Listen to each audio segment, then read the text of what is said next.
தென்னாடுடைய சிவனே போற்றி. தினம் ஒரு ஸ்தலம் பகுதியில் மார்கழி மாதத்தின் சிறப்பாக விளங்கும் திருப்பாவை மற்றும் திருவம்பாவையை சிந்திச்சுட்டு வரோம். அந்த வரிசையில் இன்று 8வது பாடல் திருப்பாவை ஆண்டாள் அருளியது. கீழ்வானம் வெள்ளென்று எருமை சிறுவீடு மேவான் பரந்தனக்கான் மிக்குள்ள பிள்ளைகளும் போவான் போகின்றாரை போகாமல் காத்து உன்னை கூவான் வந்து நின்றோம் கோது கலமுடைய பாவாய் எழுந்திராய் பாடிப் பறைகொண்டு மாவாய் பிளந்தானே மல்லரை மாட்டிய தேவாதி தேவனை சென்று நாம் சேவித்தால் ஆவாவென்று ஆராய்ந்து அருளேலோர் எம்பாவாய். இப்பாடலின் பொருள், கீழ்வானம் வெள்ளென்று அப்படின்னா பொழுது விடிஞ்சிட்டே வருது, இப்போதான் பொழுது விடிகிற நேரமா இருக்கு, இன்னும் நீ தூங்கிக்கிட்டு இருக்க அப்படின்னு சொல்ற. அடுத்து எருமை சிறுவீடு மேவான் பரந்தனக்கான், அதாவது சிறுவீடு பெருவீடு அப்படின்னா பால் கறக்கிறதுக்கு முன்னாடி கொஞ்ச நேரம் மேய விட்டுட்டு அப்புறமா பால் கறந்தாங்க அப்படின்னா அது சிறுவீடு அப்படின்னு சொல்லுவாங்க. இதுவே கொஞ்சம் அதிக நேரம் மேய விட்டுட்டு அப்புறம் பால் கறந்தாங்கன்னா அது பெருவீடு அப்படின்னு சொல்லுவாங்க. எருமை பசு மாடுகளுக்கெல்லாம் பால் கறக்கும் நேரம் ஆயிற்று, விடியற்காலை ஆகுது, இன்னும் தூங்கிக்கிட்டே இருக்கியே அப்படின்னு சொல்கிறோம். மிக்குள்ள பிள்ளைகளும் போவான், அதாவது இருக்கிற நம்மளுடைய தோழிகள்லாம் அங்கே போயிட்டுருக்காங்க, அவங்கள போயிட்டுருக்கவங்கள நாங்கள் போகாமல் நிறுத்தி வச்சிருக்கோம், உனக்காக உன்னையும் எழுப்பி கூட்டி கொண்டு போகலாம் அப்படின்னு அவர்களை எல்லாம் நிறுத்தி வைத்திருக்கோம், உன்னை கூப்பிடுறதுக்காக தான் வந்தோம் அப்படின்னு சொல்கிறான்.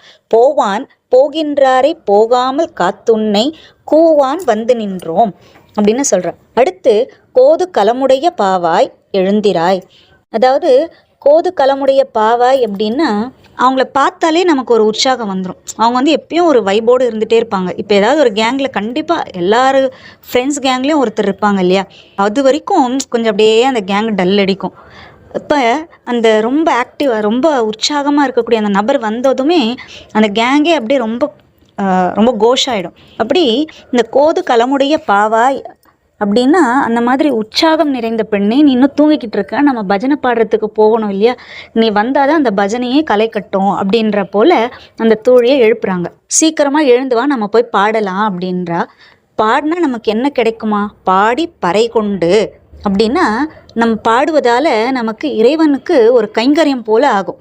நம்ம பாடுறது அது ஒரு மிகப்பெரிய கைங்கரியமா, நம்ம பாடுறதுனால அந்த இறைவன் இசைக்கு தான் மயங்குவான் இல்லையா, அப்படிப்பட்ட அந்த பாடல்களை நாம் பாடணும் அப்படின்னா அது நமக்கு கிடைத்த மிகப்பெரிய கைங்கரியமாக விளங்கும் அப்படின்னு சொல்கிறேன்.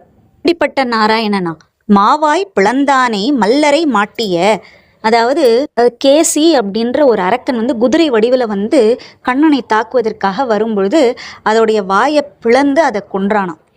இதனால தான் அவருக்கு கேசவன் அப்படின்ற பேர் வந்ததாக சொல்லப்படுகிறது. அப்புறம் முஷ்டிகர் அப்படின்ற நிறைய போர் வீரர்களை கொண்டு ஒரு அரக்கன் வரான், அவனையும் கண்ணபிரான் வெல்கிறார்.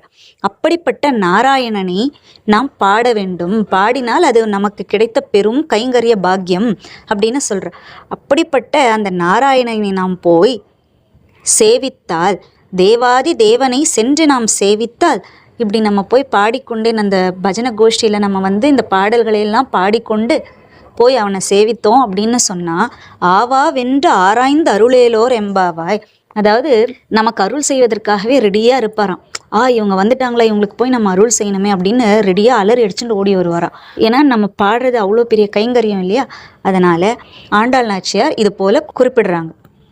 அதாவது தேவாதி தேவனை சென்று நாம் சேவித்தால் ஆவாவென்று ஆராய்ந்து அருளேலோர் எம்பாவாய். இந்த பாவை நோன்பில் நம்ம காலையில் எழுந்து நீராடி தூய்மையான மலர்களை கொண்டு வாயார பாடி நம்ம அவனை போய் சேவித்தோம் அப்படின்னு சொன்னால் அந்த நாராயண பெருமான் நமக்கு அருள் செய்வதற்காக தயாராக இருப்பார் அப்படின்னு ஆண்டாள் நாச்சியார் இந்த பாடலில் குறிப்பிடுறாங்க. அடுத்ததாக திருவம்பாவை மாணிக்கவாசகர் அருளியது. அம்பலம் கோழி சிலம்ப சிலம்பும் குறுகெங்கும் ஏழில் இயம்ப இயம்பும் வெண் சங்கெங்கும் கேழில் பரஞ்சோதி கேழில் பரங்கருணை கேழில் விழுப்பொருள்கள் பாடினோம் கேட்டிலையோ வாழி இதென்ன உறக்கமோ வாய்த்திரவாய் ஆழியான் அன்புடைமை யாமாறும் இவ்வாறோ ஊழி முதல்வனாய் நின்ற ஒருவனை ஏழை பங்காளனையே பாடேலோர் எம்பாவாய். திருச்சிற்றம்பலம். இப்பாடலின் பொருள், பத்தலை ஆயிடுச்சு, கோழி கூட கூவிடுச்சு, பறவைகள்லாம் கீச்சிடுதான், கீச்சு கீச்சு கீச்சுன்னு கீச்சிடுதான். அது எப்படி இருக்கான் அப்படின்னா இந்த ஸ்வரங்கள் போல் அது இனிமையாக இருக்கான். அது கீச்சுக்கிற அந்த சத்தம் வந்து அப்படியே இசை போல் இருக்கிறதாம். காலையில் விடிஞ்சிருச்சு, சீக்கிரமாக எழுந்திருச்சு வா, நம்ம போய் சிவபெருமானை வணங்கலாம் அப்படின்னு அந்த தோழி ஆரம்பிக்கிறார். அடுத்து இயம்பும் வெண் சங்கெங்கும், அண்ணாமலையாரை நாம் வணங்க போகிறோம் இல்லையா, அப்படிப்பட்ட அந்த திருக்கோவிலில் சங்கு வந்து முழங்கி விட்டதாம். பொழுது விடிஞ்சிருச்சு, நம்ம போய் சுவாமியை வணங்கணும் அப்படின்னு சங்குகளும் முழங்கிடுச்சான். இன்னும் நீ உறங்கி கொண்டிருக்கிறியே, சீக்கிரமா எழுந்துரு அப்படின்னு சொல்ற. கேழில் பரஞ்சோதி, அதாவது கேழில் அப்படின்னா ஈடு இணையற்ற அப்படின்ற பொருள். கேழில் பரஞ்சோதி, கேழில் பரங்கருணை, கேழில் விழுப்பொருள்கள்.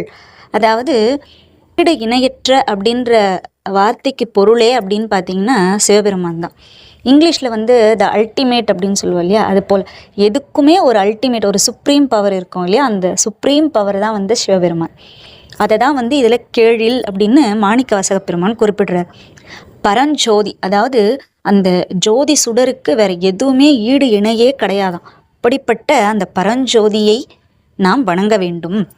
அடுத்து கேழில் பரங்கருணை, இந்த கருணை கடல் அப்படின்னு சொன்னாலே அது சிவபெருமான் தான். நமக்கு நிறைய சோதனைகள்லாம் கொடுப்பார், ஆனால் அந்த கருணை உள்ளம் கொண்டு நம்ம ஆட்கொள்வார் பார்த்தீங்களா, அந்த சமயம் வந்து பார்த்தீங்கன்னா நம்ம கண்களில் நீர் தான் பெருகும், அந்த ஆனந்த கண்ணீர் பெருக்கெடுக்கும். அப்படிப்பட்ட அந்த கருணை கடல் அப்படின்னு சொல்கிறார். அடுத்து கேழில் விழுப்பொருள்கள். விழுப்பொருள்கள்னா அவருடைய சிறப்புகள், அதாவது சிவபெருமானுக்குனே ஒரு தனித்தன்மையான சிறப்புகள் உண்டு. அதாவது 8 குணங்கள் அவருக்கு முக்கியமாக சொல்லப்படுது. அந்த 8 குணங்களும் பார்த்தீங்கன்னா அவ்வளவு சிறப்பு வாய்ந்த குணங்கள். அப்படிப்பட்ட அந்த சிறப்பு வாய்ந்த குணங்களை கொண்ட சிவபெருமானை நாம் போய் பாட வேண்டும் அப்படின்னு சொல்கிறோம்.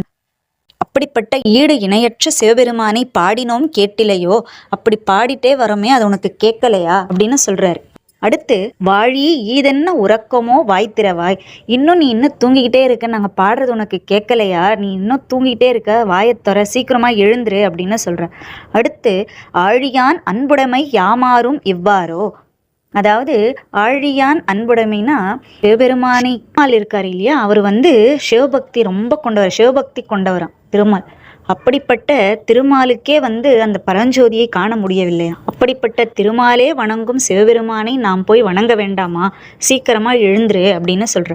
ஊழி முதல்வனாய் நின்ற ஒருவனை ஏழை பங்காளனையே பாடேலோர் எம்பாவாய். இந்த ஊழி காலத்துக்கே அவர்தான் தலைவன். இந்த உலகங்கள், இந்த 7 உலகங்கள் அழிந்தாலும் அதை திருப்பி வந்து உருவாக்கக்கூடிய சக்தி யாரிடம்தான் உண்டு, சிவபெருமான் கிட்டதான் உண்டு. அவர் வந்து ஆக்கல், காத்தல், அழித்தல், மறைத்தல், அருளல், இந்த 5 தொழில்களையும் செய்கின்றவர் இல்லையா. அப்படிப்பட்ட அந்த ஊழி முதல்வனை நாம பாடுகின்றோமே, அது உனக்கு கேட்கலையா. அடுத்து ஏழை பங்காளனையே, அதாவது சிவபெருமானுக்கு வந்து என்ன சொல்றது, ஏழை பங்காளன் அப்படின்னா இந்த பிட்டுக்கு மண் சுமந்த கதை, அப்புறமா வந்து நிறைய உதாரணங்கள் இருக்கு. அதெல்லாம் நம்ம ஆராய்ஞ்சு பார்த்தோம் அப்படின்னு சொன்னா அதுக்கு நேரமே போதாது. அதாவது ஏழையாக இருந்தாலும் சரி, பணக்காரர்களாக இருந்தாலும் சரி, உண்மையான தூய்மையான அன்பு எவரிடம் இருக்குதோ அவர்கள் கூடவே இருப்பாரா சிவபெருமான். அவங்க மனசுக்குள்ளேயே, அவங்க உடலுக்குள்ளே, அதாவது அவங்க மனசுக்குள்ளே எப்பொழுதும் நிறைஞ்சிருப்பாங்க. அதாவது ஏழையோ பணக்காரரோ இந்த மதம் அந்த மதம் அதெல்லாம் கிடையவே கிடையாது. கீழ் ஜாதி மேல் ஜாதி, இது பொண்ணு அது பையன், அப்படிலாம் பார்க்கவே மாட்டார். எங்க ஒரு தூய்மையான அன்பு இருக்கின்றதோ அங்க சிவம் இருக்கும். அதான் அன்பே சிவம், அன்பே சிவம், சிவமே அன்பு. எவரிடத்துல உண்மையான அன்பு இருக்கிறதோ அங்க சிவம் இருக்கும். அதை தான் மாணிக்கவாசகர் இங்க குறிப்பிடுறார். ஏழை பங்காளனையே பாடேலோர் எம்பாவாய். அப்படிப்பட்ட சிவபெருமானை நாம போய் பாடணும், எழுந்து வா அப்படின்னு இந்த பாடல்ல குறிப்பிடுறார் மாணிக்கவாசகர். உங்களுக்கு பயனுள்ளதா இருக்கும் அப்படின்னு நம்புறோம். மீண்டும் சந்திப்போம். திருச்சிற்றம்பலம்.